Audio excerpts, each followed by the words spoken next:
बच्चों class 6th में जो इम्पोर्टेंट चैप्टर्स हैं, जैसे चैप्टर 1 है तो उसमें जो टॉपिक्स हैं ना वो मैं आपको बताने वाली हूँ। उनको कवर करके आप अच्छे से अच्छे मार्क्स अपने एग्ज़ाम में एकदम लास्ट मिनट में स्कोर कर सकते हो।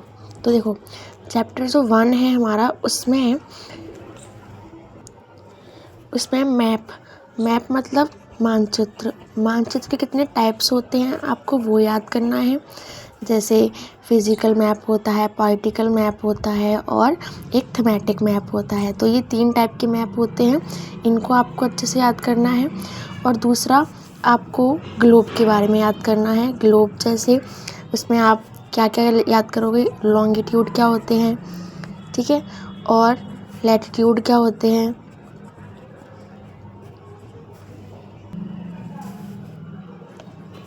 और उसमें आप याद करोगे कि इक्वेटर क्या होता है और प्राइम मेरिडियन क्या होता है। आपको ये टॉपिक्स इसमें कवर करने हैं।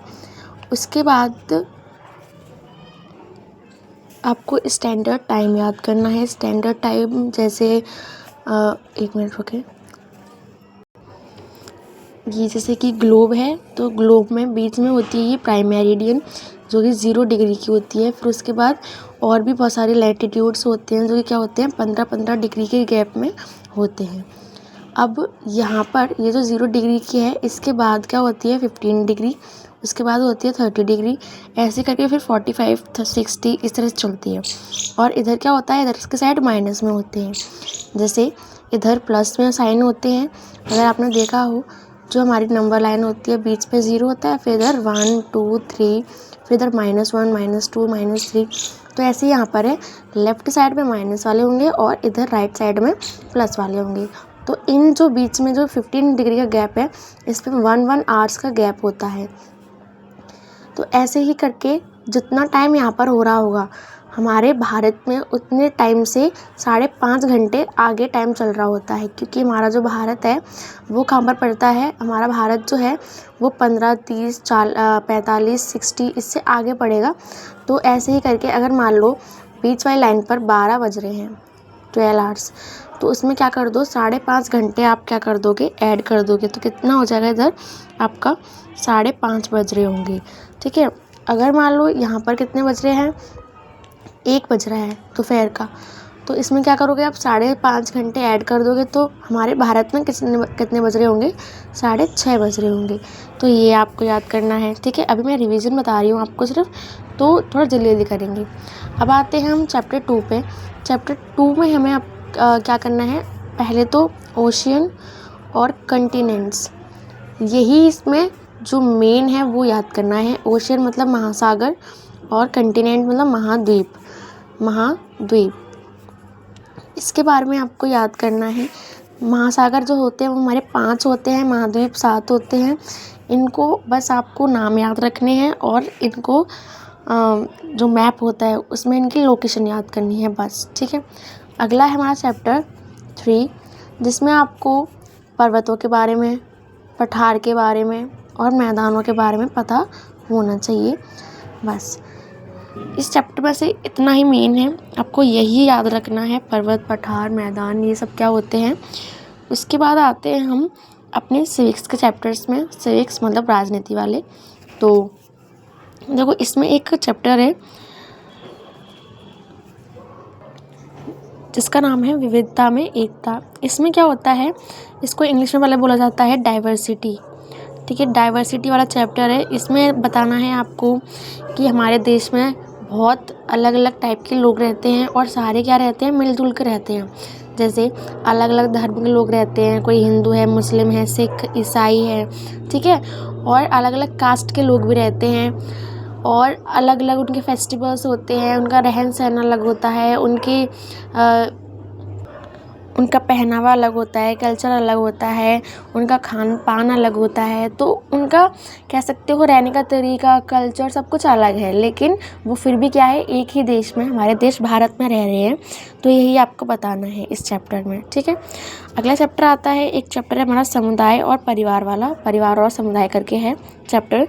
तो उस चैप्टर में आपको, ये एकदम ईजी चैप्टर है, इसमें आप बना के भी लिख सकते हो, है ना। जैसे आपको पता है परिवार में कौन कौन लोग होते हैं, परिवार का हिस्सा कौन होते हैं। तो जैसे आपके फादर मदर होंगे, माता पिता होंगे, और आपके भाई बहन होंगे, ठीक है, भाई बहन होंगे, चाचा चाची होंगे, और आपके दादा दादी होंगे। तो इस तरह से जो होते हैं हमारा परिवार मिलता है, मिलकर बनता है। उसके बाद आता है कि इनके अलग अलग रोल्स होते हैं। जैसे आपके माता पिता का रोल क्या है, आपको अच्छे से पालना पोसना, आपके लिए क्या करना, बाहर जाके कमाते हैं आपके फादर। उसके बाद आपके दादा दादी का क्या काम होता है, तो उनका क्या काम होता है, रोल क्या होता है उनका फैमिली में, कि उनको एडवाइस देते हैं ये छोटे, अपने से छोटे, जैसे उनके जो बेटे हैं, मतलब आपके जो पापा हैं, उनको एडवाइस देना, उनको सही सलाह देना, शिक्षा देना, ठीक है, यही काम होता है उनका, और अच्छी अच्छी बातें सिखाना। तो हर किसी का काम क्या होता है परिवार में अलग अलग होता है। और आपके घर में जो दादा होते हैं वो क्या होंगे, आपके घर के मुखिया, मतलब मेन इंसान होंगे, ठीक है। तो ये इसमें आपको याद रखना है। अगला जो चैप्टर है आपका अगला, उसका है जैसे कि लोकतंत्र के बारे में बता रखा है। इसमें 3 पार्ट्स हैं आपके, तो मैं फर्स्ट पार्ट की बात कर रही हूँ, लोकतंत्र, जिसको आपने डेमोक्रेसी बोला हुआ है। सबसे पहले तो आपको इसकी डेफिनेशन या फिर कह सकते हो मीनिंग पता होना चाहिए। तो आपको बताना है इसमें, तो इसको जैसे आपके पास क्वेश्चन आता है तो उसको लिखोगे कैसे आप, ठीक है। तो आपको शुरुआत करनी है कि जो डेमोक्रेसी वर्ड है, लोकतंत्र, ये कैसे बना। तो देखो, ये 2 वर्ड से मिलकर बना हुआ है, एक तो डेमोस और दूसरा वर्ड जो है वो है क्रेटोस।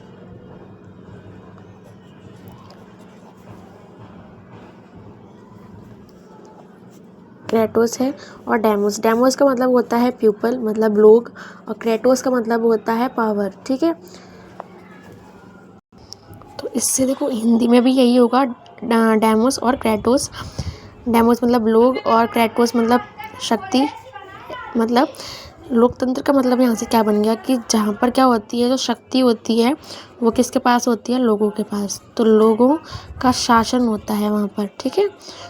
सारी जो शक्तियाँ हैं वो किसके पास होगी, लोगों के पास। या फिर और आपको फिर आगे थोड़ा सा लिखना है कि लोकतंत्र जहाँ पर होता है उस देश में जो चुनाव होते हैं, मतलब जो नेता वगैरह होते हैं, उनका चुनाव करके कौन भेजता है उनको, या फिर चुनाव किसके द्वारा किया जाता है, तो लोगों के द्वारा। लोग अपना वोट डालते हैं अपने नेता को, और फिर वहाँ पर वो नेता बन जाता है लीडर वहाँ का, ठीक है। तो ऐसा देश जहाँ पर लोग अपना वोट डालकर अपना नेता चुनते हैं, और वहाँ पर क्या होता है, लोगों का शासन होता है, तो इसको ही लोकतंत्र बोला जाता है, ठीक है। अब आते हैं हम यहाँ पर APJ अब्दुल कलाम के बारे में जो है। तो APJ जो अब्दुल कलाम है उनके बारे में थोड़ा सा आपको याद करना है यहाँ पर। जैसे उनका बॉर्न, वो कहाँ पर हुए थे, कब हुए थे बॉर्न, ठीक है। तो तमिलनाडु के रामेश्वरम में उनका जन्म हुआ था, आपको पता है, ठीक है। मैं बड़ा देखो जो इम्पोर्टेंट है ना वो बता रही हूँ आपको इसमें। अब जो लास्ट मिनट में आपको क्या करना है वो, अब सारा सिलेबस नहीं बता रही हूँ मैं आपको, जो इम्पोर्टेंट है वो बता रही हूँ आपको, क्या क्या याद करके जाना चाहिए, ठीक है। तमिलनाडु में उनका जन्म हुआ था, कब हुआ था, 1931 में। उनको मिसाइल मैन भी बोला जाता है, ठीक है। और वो हमारे देश के प्रेसिडेंट भी रहे हुए हैं, राष्ट्रपति भी रहे हुए हैं।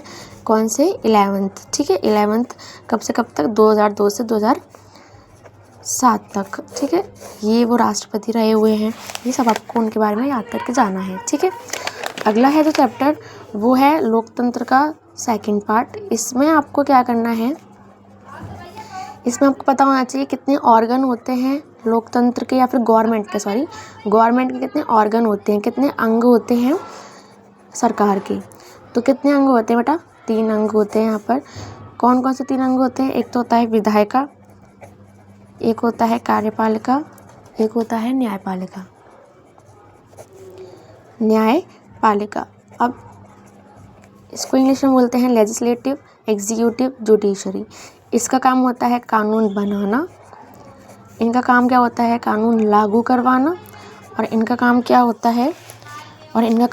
है, किसी ने अगर कोई जुर्म किया है या फिर किसी का केस चल रहा है तो उनको दंड देना, या फिर किसी को न्याय दिलवाना, है ना। तो जो हम इजी भाषा में बोलते हैं, या फिर जो ऐसी लोकल भाषा में बोलते हैं, जिसको हम बोलते हैं कोर्ट, है ना, कोर्ट वगैरह का जो होता है वो। तो ये आपको याद रखना है इसमें। फिर आता है कि कितने लेवल की गवर्नमेंट होती है। तो कितने स्तर होते हैं गवर्नमेंट के, ये भी 3 ही होते हैं। तो पहला होता है केंद्र सरकार, सेंट्रल गवर्नमेंट, दूसरा राज्य सरकार और तीसरा होता है स्थानीय सरकार।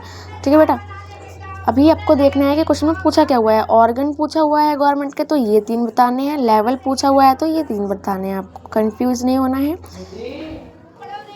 एक बेटा चैप्टर आपका कार्य का महत्व करके, तो उसका जो चैप्टर है उसमें आपको 2 चीज़ें पता होनी चाहिए।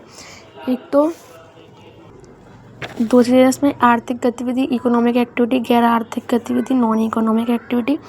आर्थिक गतिविधि क्या होती हैं, ऐसी कोई भी काम जिसको करने से आपको पैसे मिलते हैं, मतलब आपको धन मिलता है। ठीक है, जैसे आपके पापा ड्यूटी जाते हैं, ऑफिस जाते हैं तो उनको क्या है, सैलरी मिलती है वहाँ से। ठीक है, या फिर एक रेस्टोरेंट में जो वेटर है वो काम कर रहा है तो उसको क्या है, वहाँ पर पैसे मिल रहे हैं। अगर कोई बस चला रहा है, कार चला रहा है तो वो भी क्या है, उसकी इकोनॉमिक एक्टिविटी है, मतलब उससे उनको क्या मिलते हैं, पैसे मिलते हैं।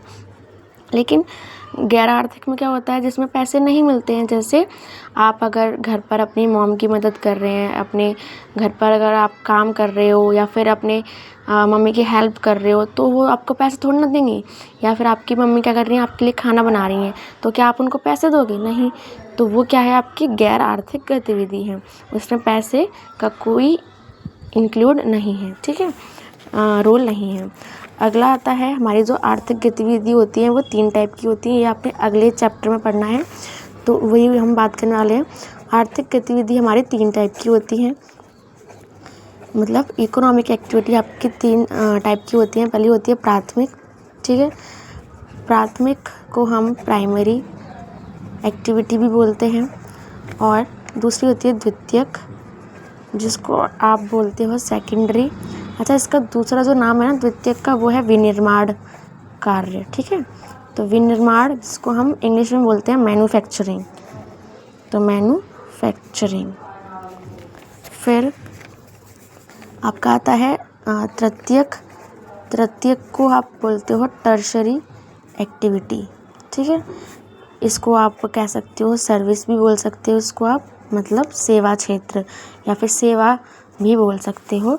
तो ये आपको याद रखना है। अब इसमें देखो क्या होता है, प्राथमिक में क्या होता है, जैसे आप कृषि वगैरह का जो काम होता है वो, या फिर जो पशुपालन होता है, जैसे आप मछली पाल रहे हो, गाय पाल रहे हो, बकरी पाल रहे हो, भेड़ पाल रहे हो, तो ये जो आता है ना वो प्राइमरी में आता है।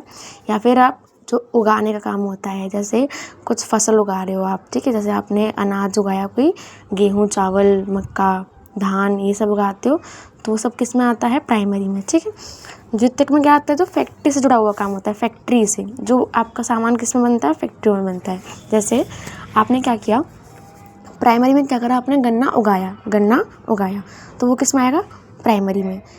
ठीक है, प्राथमिक में। अब उस गन्ने से क्या कर रहे हो, आप चीनी बना रहे हो तो वो किस में आएगा, द्वितीयक में, क्योंकि चीनी कहाँ पर बनेगी, फैक्ट्री वगैरह में बनेगी। ऐसे आप मान लो गेहूँ से यहाँ पर आटा बनाकर क्या कर रहे हो, आप उससे बिस्किट बना रहे हो तो बिस्किट कहाँ बनेंगे, फैक्ट्री में बनेंगे। तो जो फैक्ट्री का काम होता है वो किस में आता है, हमारा सेकेंडरी में। इसमें क्या होता है, टर्शरी में, इसमें सेवाएं आती हैं। ठीक है, इसमें कुछ बनाना नहीं होता हमें। जैसे इसमें क्या सेवाएं आएंगी, बैंक का जो काम हो गया वो बैंक, डॉक्टर का जो काम होता है वो, टीचर या फिर लॉयर जो होते हैं वो।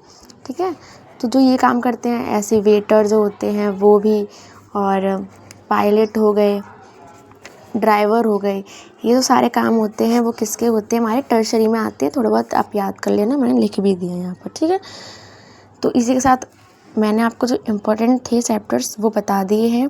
अभी मैंने सिविक्स और ज्योग्राफी का बताया हुआ है आपको। बेटा हिस्ट्री में अगर आप देखना चाहते हो तो आपको मैं बता सकती हूँ, 1 मिनट रुको।